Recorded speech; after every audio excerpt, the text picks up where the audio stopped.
you for watching Sunday Kickoff presented by Grand Lighthouse Coffee. Make sure you go to grandlighthousecoffee.com. Use promo code EastWest to get 10% off your purchase. And also Grand Leyenda Tequila. For more information, make sure you go to grandleyenda.com. Grand Leyenda, the official tequila of the East West Football Network. Good morning, guys. How's everyone? Morning. Wow. What a Good morning. What a Saturday, man. Yeah, we had some Saturday football action, but let's talk about last week real quick. Start out with Jerry. Jerry, what stood out to you the most in week 14? Man, there's a few things, man. So it's kind of hard just to pinpoint one thing. I mean, most recently too with the Chargers. I mean, like, man, they're set at that quarterback position.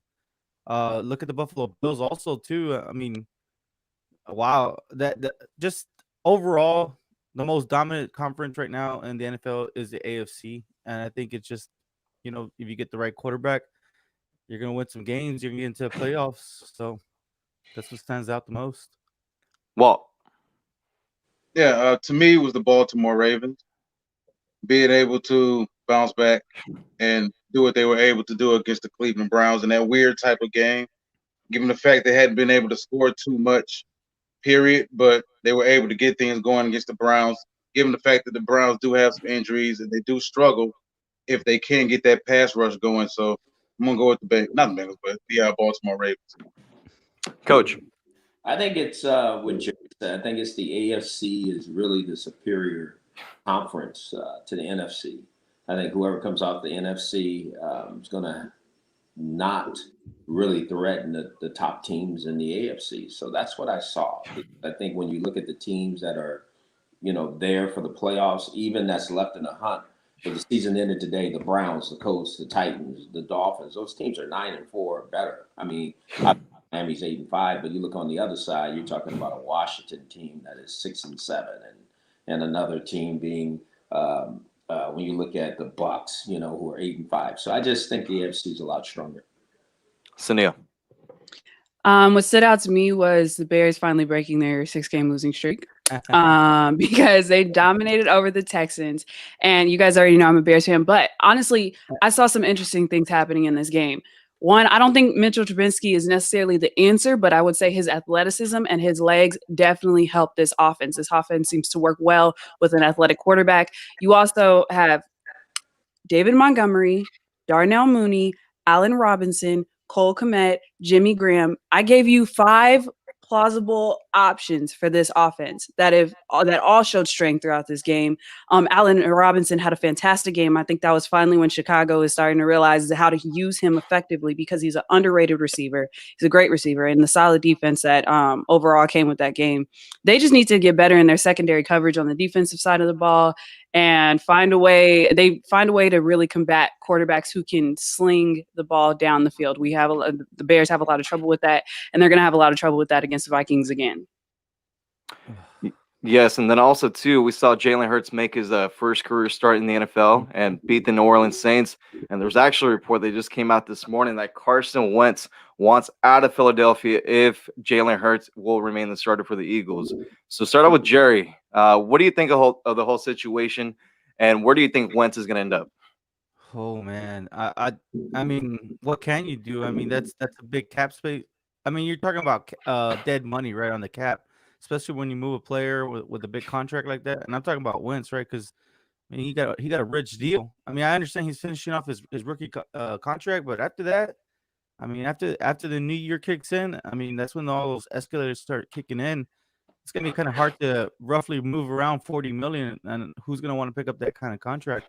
I think that it comes down to, man, what did that? I think that the organization kind of did this to themselves. I mean, you had other needs. You could have addressed those other needs in the offseason, and I'm talking about in the draft. But you go and you draft Jalen Hurts, and Jalen Hurts already had like a crowd. He already had his own following base, like he had his own fans and whatnot. Now those are Eagle fans, and you just adding fuel to the fire, and now, I mean, you're messing with a kid's psyche, So look at what Nick Foles was able to do when he went down with an injury. Nick Foles stepped up, won that championship. So, man, what a mess that the Eagles are in. I think the best case scenario is they get a good, Yeah. a good. I pretty much agree. Yeah, a good QB coach, man, and work with that kid, man. What do you think, Walt? Yeah, I pretty much agree with Jerry. They didn't do him any justices at all. They invested that high of a pick in a backup quarterback, given the fact that he was already coming off the injury. He was already coming off a rough season following that injury. The city was already against him, given the fact that Nick Foles stepped in and led them to a championship that Donovan McNabb or no one else was able to. The cards was just pretty much stacked against them. They invested a lot of money in that offensive line. Those guys have been beat up. They can't really eat that money moving forward. They just got a lot going on right now, and they got to rebuild that offensive line. They have to figure out if they're going to depend on Miles Sanders, which I believe is really what they should do moving forward. So, yeah, it's rough. And if you look at it from Carson's point of view, me and Fidel just spoke about it in the pre-show. If you look at it for what it is, they did it to him. They really hurt him, and they never really gave him the opportunity to succeed moving forward. So now he feels like, okay, you know what? This is the ultimate slap in the face. Let's just wash our hands and move forward. Coach, what do you think about the whole situation?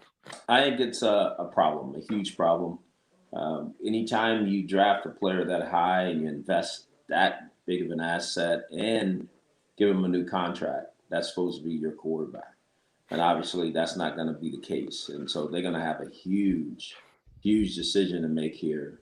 Obviously, Young wants out. That's one of the reports. Don't know how true that is.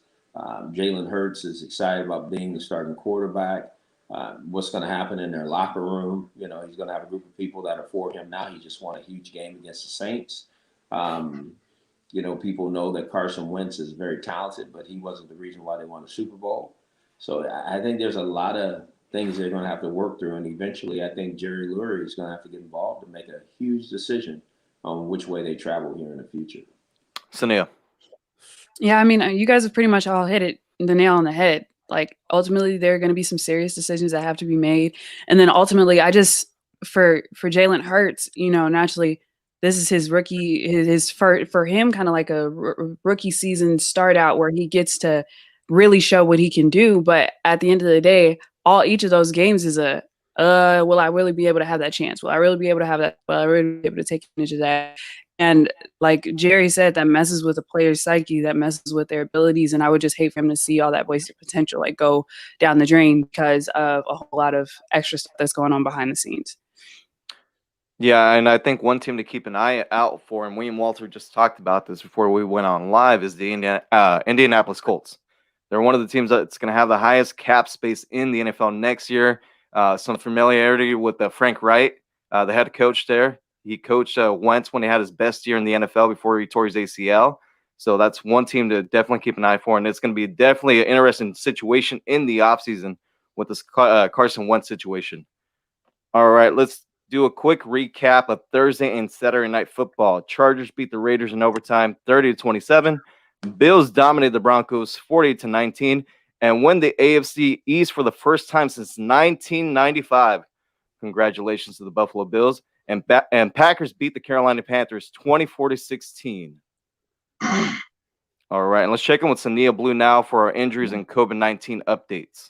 All right, guys. So one major COVID-19 update is we're going back to when the Broncos and they had their whole situation without their QBs. They lost a lot of their QBs. Well, that actually sparked change for the NFL in terms of rules. So now the NFL has informed clubs that players who are current in the league and they haven't tested positive for COVID or anything like that, they're permitted to join and try out for new clubs without having that 6-day waiting period of the entry testing period. Wow. So this is really helpful for teams who are maybe thin in their secondary, who are thin in whatever position it may be, where they've pulled out guys from the practice squad. This is going to allow teams to really be able to fill in their rosters, especially going in for playoff caliber teams. So this is going to be something that's major in terms of help. Now, going into more injuries, well, the Arizona Cardinals are out in their center. Lamont Gillard, he will not be playing today. as well as Jordan Phillips. He is on injury reserve. Zane Gonzalez is also on injury reserve. Julio Jones is out with this hamstring injury for the Falcons. Something that, he's been on and off this season with that injury as well. And now I am going to go to the Bears. So Deion Bush, he's out as a safety. Their cornerback and Jalen Johnson, a rookie, he's out with his shoulder injury. Jimmy Graham is questionable. Khalil Mack is questionable. Both of those players, usually when they're questionable for the game, they still end up being active.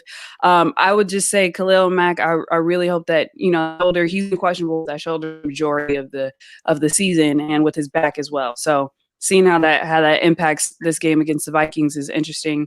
But Cincinnati Bengals, they will not have their linebacker in Logan Wilson. And of course, Joe Mixon is on the injury reserve list, and that's for his foot. Now the Bengals, they're questionable in that cornerback position with Denzel Ward, Kevin Johnson, Ward with a calf injury, Johnson with his groin. Wyatt Teller, their guard, is going to be out though with his ankle injury. And for the Cowboys, now Justin March and Deontay Burton are both on injury reserve. For March, it's fully undisclosed why he's on injury reserve, but for Burton, it is a shoulder injury. For the Detroit Lions, you have Matthew Stafford. He's questionable. He's been dealing with that torn rib cartilage and an injury in his right thumb. So he's questionable for this game. Deshaun Hand, injury reserve on that defensive end. So they're going to need some help in the defense, as well as they have another cornerback in Darryl Roberts, who is also out for his hip injury. Now, for the Texans, they don't have John Reed in their quarterback. They don't have Phillip Gaines in their cornerback. They don't have Duke Johnson in their running back. And they don't have CJ Propois in their running back as well. So the Texans need some help this week, especially as they're going against the Colts, who they literally have a flipped record. The Indianapolis Colts. They're having some questionable spots, but their biggest outs are with their linebacker on the COVID-19 list in Jordan Gaslow. That's they need some help to fill out that spot as well. So moving on to the Jaguars, Logan Cook, he's going to be out as their punter. Not there for this game with the illness. It's not saying that it's COVID related, but it is an illness. CJ Henderson put on injury reserve for his groin injury. Sidney Jones is also out on his Achilles. Going to jump forward to the Chiefs. The Chiefs will not have Darwin Thompson in a running back position, but we know the Chiefs are stacked in the running back position. Mike Rimmers is also out as the offensive tackle, and Damian Wilson, his linebacker, is out with that knee injury. Now going down to the Rams. The Rams, their safety and Nick Scott, he's out. Bobby Evans out, undisclosed for that. Have a few questionable injuries, but again, most of these questionable injuries that are this close to are more of a game time decision. So if there's anything that comes out within us talking to you guys for the show, we'll let you know for sure. But Eric Kendricks for the Vikings, that linebacker, he is ruled out for today's game. Same as their tight end, Kyle Rudolph. He is not playing in the game as well for his foot injury. And, but really quick, I'm going to get to the Saints because the Saints storyline and injuries has been huge. We already know that. So Drew Brees. He's back. Drew Brees is back. This again, we could ask this question. I'm gonna pose this question at the end of my update in terms of what the rest of the season is really going to look like for Drew Brees. Is it realistic for him to continue to come back in full force? But Jameis Winston is going to be his backup quarterback for right now. That's what Sean Payton was saying. He's eyeing him for the backup quarterback. But Deontay Harris is on injury reserve with the neck injury. Michael Thomas is on injury reserve with his ankle injury that he's had all season. Malcolm Brown, the defensive tackle, he's going to be out. Nick Easton, he's going to be out. You have Patrick Robinson, who is out on injury reserve with his hamstring injury. So there are some pretty substantial injuries that are happening for the Saints right now. We'll really have to see how that comes full circle. But yeah, in terms of like major teams, Darius Slay for the Philadelphia Eagles, he's out with a concussion. We'll really have to see how these games kind of come out. George Kittle also back on injury reserve for the 49ers. Oh man. Jimmy G injury reserve. That ankles are just not having a good week. We're just gonna say they're not having a good week. And then a few more injuries. ACLs and ribs, man. Man. Yeah. And a few more injury reserve updates for the Seattle Seahawks. Jamarco Jones, his groin, Travis Homer, knee, and Greg Olsen with his foot. All of those injury reserved. So we're really going to have to see. Devontae Smith, by the way, he is not playing. It's undisclosed on why he's on the COVID-19 reserve list. Also, Vita Vea, injury reserve. These injury reserves are looking pretty serious, you guys. Quite a few of them, but overall, that is those are your big, more major takes. Excuse me, for your injury reserve list, for your COVID-19 list. But all of these updates were brought to you by Lambs of God Design. So go ahead and get your 10% off when you use the promo code EastWest at lambsofgod.faith, where we also do custom orders and a lot of different other things. So check us out. But back to these games. What are you guys thinking about Breeze? What's happening? Well, Now, I mean, hold on, but before you get to Breeze, from what I was hearing about Matt Stafford, that guy couldn't even walk from after last week's game, and for him to come on and be able to be available to his team, like what's going on, man? This is insane. Walter, what is this true? Yeah, it's true. I mean, he's a tough guy. He wants to play every single Sunday. It doesn't matter what the record is. No one ever questioned his toughness at all. You know, I don't know if it's smart for him to do it right now, but you know, they're still in the hunt technically, so he feels like why not play? But I respect it. May not be the wisest thing to do health wise for him. and going back, and Drew Brees, where we're talking about Drew Brees, it's kind of being rushed, right? yeah, I mean, to me, it tells me that Sean Payton knows how important this game is to them. I mean, they're still trying to keep pace with the Packers, and he knows Drew Brees probably gives him the best chance to win this game. The interesting thing is that Jameis Winston is his backup. So, I mean, what's going on with Taysom Hill? Yeah. He's still that jack of all trades right now. So he is looking like he's returning to, his other positions. But at the end of the day, I don't think it's way too soon. First of all, we're talking about punctured lungs. We're talking about broken rib. Not one, not two, not two. We're talking about multiple to a quarterback who is beyond his 30s. Yeah. I mean, yeah. I think he's one hit away to being out, another 6 weeks. And I really pray that this is not the game where it happens. Because in that division, though, real quick, Coach, I think there's a question maybe from one of the listeners here. It looks like, he says Julio Jones is a beast, no doubt, of course, right? We all know Julio Jones is a beast. So it looks like a trend. He's always missing time every year. Is it time to trade and see the value you can get while his name still has buzz?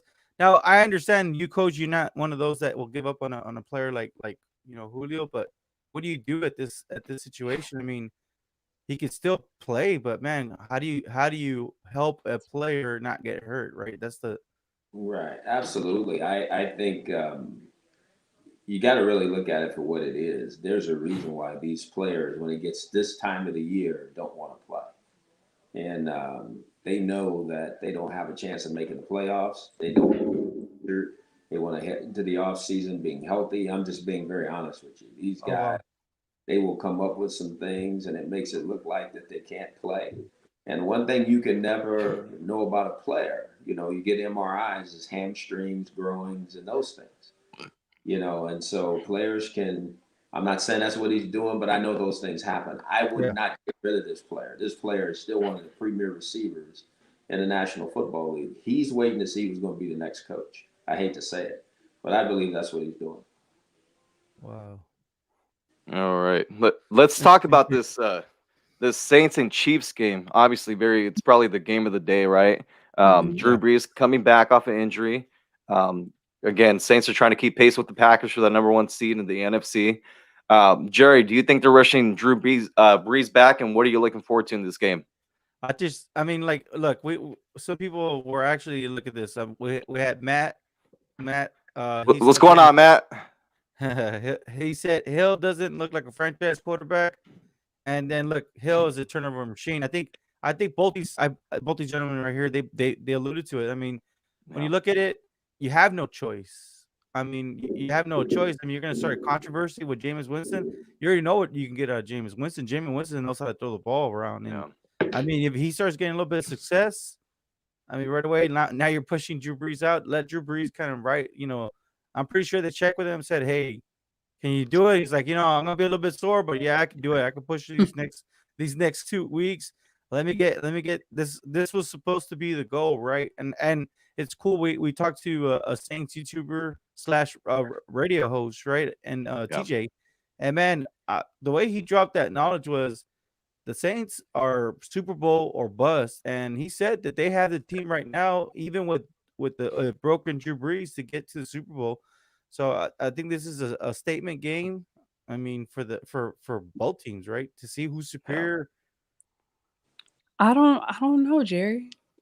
I don't know if they have the Super Bowl contending team because I mean, you bring Drew Brees back. Yeah. It's not like defenses aren't going to be defenses. They have respect for Drew Brees, but at the end of the day, they also have respect for winning that game. Yeah. So if they can get a quarterback sack, it's going to happen at the end of the day. And so, what good are you if you can get through these few weeks, make sure you're a true playoff contender, and you lose your quarterback to a sack? You lose your quarterback to a good defensive play, or even if he's not balled up and you see that he's broken down, one measly hit where he hits the ground hard, trying to save the ball. And we know that Drew Brees will do his best to make sure that he completes his passes, to make sure that he's a top leader on that field for his team. But what good is it going to do when you have your quarterback who is coming back from such a severe injury and you have a roster that is still seeing injuries throughout this whole entire season?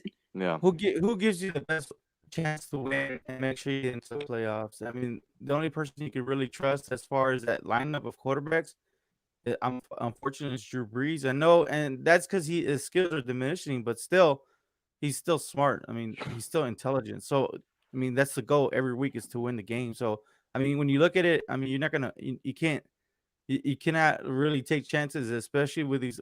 I mean, we're talking about crunch time, sneaking into the playoff, teams right behind you. I mean, you got to roll with the veteran here. Well, Jerry, you don't think maybe Sean Payton just feels pressure to score points?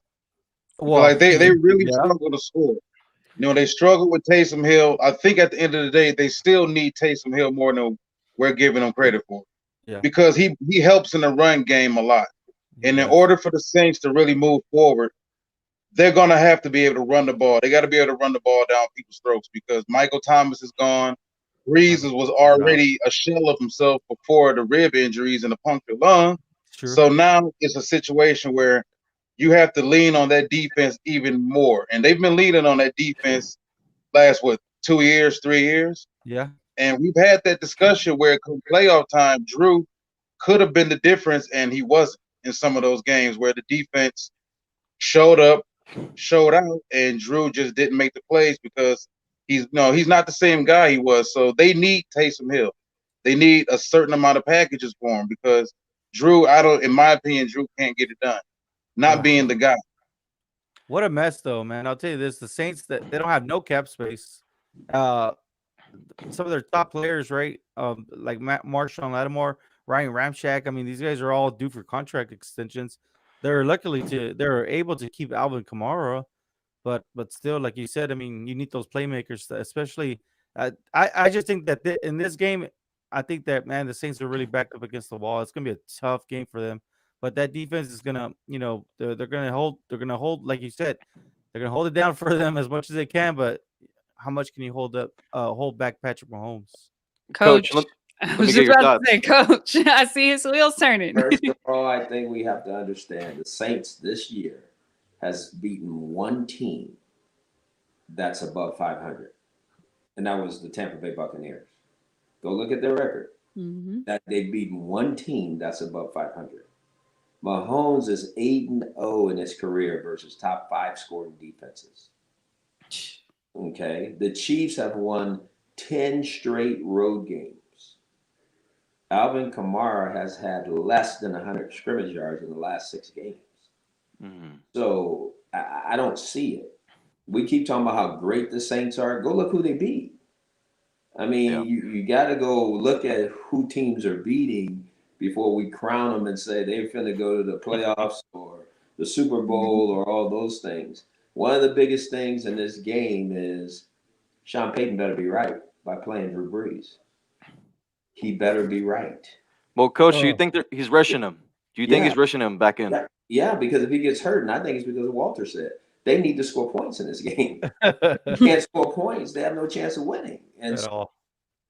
my point is, if you rush this guy back and you get him hurt again, your chances of doing anything, if you make you're gonna make the playoffs. Is that I mean, your season's over, so you better be right. You better have made the right decision, putting him back out there. And Sania said it. This guy had 11 rib issues. Okay, not one, not two, not three. We're talking about 11. And that it only takes one hit. And if you don't think the defenses are going to go after this guy, please, that's just not smart. Coach, Lamar- is it ever a coach's responsibility sometimes to protect the player from himself? Like, have Absolutely. you ever had a situation where you said, no, you're not healthy, go sit Yeah, down? several times because and I love the fight of the players, but if I don't have him later on, I'm still not. I'm going to be worse off. So Yeah. Lose situation. yeah, sometimes you have to be the head coach and not let the player put himself in a position that one, it's going to hurt him, but also it's going to hurt the organization as well. Yeah. And let's not forget the Chiefs are still playing for something too. So I mean, not just the Saints, the Chiefs as well, and they know Drew Brees is hurt, and Yeah. that defense is going to come out, and not saying that they're going to try to hurt him, but they know he's hurt. So People And we're gotta stop forgetting that Patrick Mahomes. It doesn't matter where you play. I was just about to say the same thing, Coach, because we're talking about the Saints, and rightfully so in terms of this discussion and the interest of it. But at the end of the day, the Chiefs are still the Chiefs. We're not talking about the Patriots, the current state of the Patriots. We're not talking about the Jaguars. We're not talking about the Dolphins. We're talking about the Super Bowl winning Chiefs team that they still have and still fully capable of winning the Super Bowl. And at the end of the day, you have that offense, you have that defense, you have a complete team. They are the most complete team in the NFL right now. And the Saints are not a Super Bowl contender with as many broken, no pun intended, broken situations as they have right now. Man, you should have been on that Friday talk with TJ, man. He would have told you totally opposite. But I mean, that's TJ. I'm gonna tell him. Is that a shout out, Coach? No, well, I think he said it. I think he said it right, and I think he brought a lot of good points. A lot of us are writing off the Saints, but in reality, I mean, when you have a brilliant offensive mind and a great defensive coordinator like what they do have, I mean, they you can kind of stack it up. That's exactly what the Chiefs have. They have a brilliant offensive minded head coach and a pretty well, yeah, Super Bowl winning defensive coordinator. So when you stack it up, I mean, you can never count it out when you have great coaching staff. But he did allude to that the team in the NFC that poses the biggest threat and maybe possibly they can go into the Super Bowl was the Rams. And when I went back and looked at it, I mean, what do the Rams have? They have Sean McVay, and dang, I mean that guy that coach knows how to make changes on the fly. So the biggest question, Jerry, I step back when people talk about those things, and those coaches you just mentioned are sensational. It just goes to show you that the right quarterback's got to be put with the right coaches. oh yeah. That to me, that's what it is more so than anything. People, I say it all the time, talent just don't fit anywhere. You could take, Goff and put him with Jason Garrett. You just can't do those things. Yeah. I mean, you got to match people with the right people, and those guys you mentioned, they've been matched with the right people. So think of how many quarterbacks have suffered in the National Football League that people think can't play. Matched with the person. Let me ask you, more of that on than anything. Can I go back in time and ask you, what do you think that was the case for somebody like Tony Romo? Oh yeah. Wow. No doubt. Well, and I think it's the case with every quarterback. No, yeah, for sure. All right. Hey, I want to give a quick shout out to Lamar Wallace. He's been interacting with us the whole show. Yeah. About to put some BBQ sauce on the ribs. All right. Where's the invite, man? Right. No, for real. No, he about to put some barbecue sauce. He's saying on Drew Brees' ribs. No, man. Come on, those ribs. Oh, Coach New right Orleans behind. ribs. Hey, Coach right He's behind the about to chomp is what that is. yeah. Coach read between the lines, man. Oh yeah. All right, guys. It's time for our bold predictions for Week 15 in the NFL. Start off with Jerry. What is your bold prediction? Oh man, there's a couple that I kind of want to. Man, look, like there was one that I was at the beginning of the week. I was like, man, I'm gonna go in. Bold prediction. The Redskins are gonna win this game over the Seahawks. But then Alex Smith is out. Like Jerry, you brought up my bowl game. What did you gonna say though? What are you? No. I'm gonna. I had to throw. It had to throw me a curveball. So bold predictions, man. You know what? Eagles beat the Cardinals, and Eagles beat the Cardinals. That's gonna be my bold prediction for this week. All right. Well, He was like, switch games. Right. I'm gonna say the Dolphins beat the Patriots, and they send the Patriots to 6-8, and pretty much all but in the Pats' chances to get to the playoffs. Hold on a minute, Walt. Do you know the record between Coach Bill Belichick and rookie quarterbacks. I know. I think the Dolphins are defensively just that good. Dolphins are a horrible matchup for the Patriots offense. But also, we're talking about Bill Belichick's record with Tom Brady against rookie quarterbacks. Well, no, this season alone. No, this season. Do you see Justin Herbert? Oh, okay. Chargers. Yeah. So, all right, Coach. The Washington Redskins will beat the Seattle Seahawks. Coach, wait. We have been on the same page for the past few weeks, so for the fact that we got to go head to head again. My bold prediction was that it was going to be a close game. Seattle was going to come on top by within 3. I'm thinking the game's within 3. And I said it was a close scoring game because Chase Young and this Washington defense have really shown that they have some super muscle, some super strength. I think DK Metcalf knows that. I think that overall this offense has seen how Washington has been playing the past few weeks.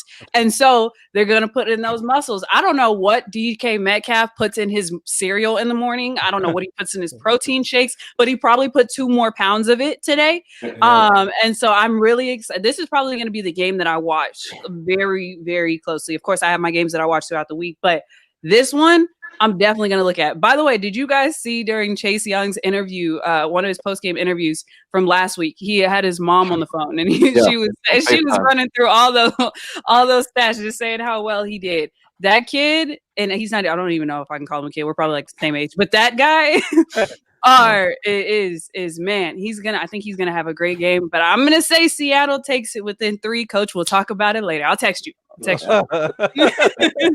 So earlier in the week, I had picked the Washington football team to beat Seattle Seahawks, but Alex Smith is out and Dwayne Haskins will be starting, so I don't have faith in Dwayne Haskins. But with that being said, I like the New York Giants over the Cleveland Browns with Colt McCoy and Freddie Kitchens. Monitor expected text from me in a few minutes. That nation. I got you, man. I got you. Hey, you know what though? Just to piggyback off of what Sneer was just saying, Chase Young's a difference maker. And I think coming out of college, it was obvious to me. I thought he was the best player on the board. I thought he was the one guy who you could put him in almost any defense, and he would be able to tilt that defense just enough to open everything up for everyone else. He makes Jonathan Allen better. He makes Montez Sweat better. He makes Deron Payne's job a whole lot easier on that interior. He was worth every dollar that they gave him, period.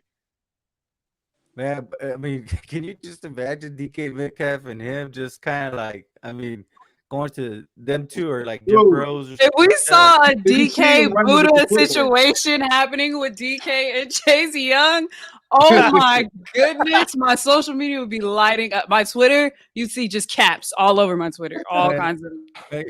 You're just speaking that stuff into existence, man. Something's gonna happen then. All right, lock of the week. Start with Jerry. The Cowboys are going to take this win over the 49ers because Cowboys do Cowboys things. They win at the wrong time. Walter. The Chargers will beat the Jets. Low hanging fruit. Huh? Wait, what? I said the Chargers will beat the Jets. I'm reaching for all the low hanging fruit. All right, Coach. The Pittsburgh Steelers need to, should, and will beat the Cincinnati Bengals. Sania. Real quick, Coach, I have to give you your claps, even though I know you know it. Last week we talked about the Steelers, and you were like, if teams they do and they fall, they go 11-2. They're gonna go 11-2, and you were right. As much as it was hard for me to swallow that pill, you were right. You're right. But my lock of the week is Ravens over the Jags. Yep, I got the same. Ravens over the Jags. All right. And before we get off the stream, Coach, who is your advice going out to this week? Woo, boy, and a lot of people. But first one was to Sean Payton, that you got to be right because you're taking a chance with this Hall of Fame quarterback, and you really are putting him out there maybe a little too soon. But I get it. I don't get it. I'm not serious. I don't get it because at the end of the day, this guy's who he is as a quarterback is more important than going and trying to beat the Chiefs. The other big thing is the AFC conference. When you think of the Chiefs, you think of obviously the Steelers and you think of the Bills. Those teams have to keep playing because the Chiefs has a chance to lock up home field advantage for the playoffs. The Steelers have a chance to have that happen too. The Bills are hot. They're as hot as they can get. So those teams have to keep playing and separating themselves from everybody else. Because if they don't, then someone's going to come out that pack because the AFC, as we said earlier when we started this, it's the best conference. So somebody can sneak in there. So those teams got to keep playing here at the end. All right, Coach. Thank you so much for that. And thank you, everyone out there, for watching. Happy Merry Christmas. Or go ahead, Jerry. Coach, I'm open. Right. I should. What was it? It's 10 o'clock. It's too late. I should have said that. We should have sent that Jerry at like 4 o'clock. Just real quick for those that are tuning in. Coach came out on I Am Athlete. Am I correct, Coach? I Am Athlete, right? So you guys can go catch that episode on YouTube. Coach Hugh Jackson did an awesome job. It was cool to see him and Chad Johnson. Brandon Marshall. Brandon Marshall. But what I thought that was kind of like funny. I think that it was on Twitter too, like on a lot of outlets. They were saying that how Chad Johnson would call you at 3 o'clock in the morning. Oh yeah, just to tell you he was open. Oh yeah, he said go to sleep. Right. Oh yeah, it was. So tune in and watch Coach Hugh Jackson and company, man. It was a great show. I loved it. Thank you so much. Thank you. All right. And with that being said, thank you everyone out there for watching. Happy early Merry Christmas.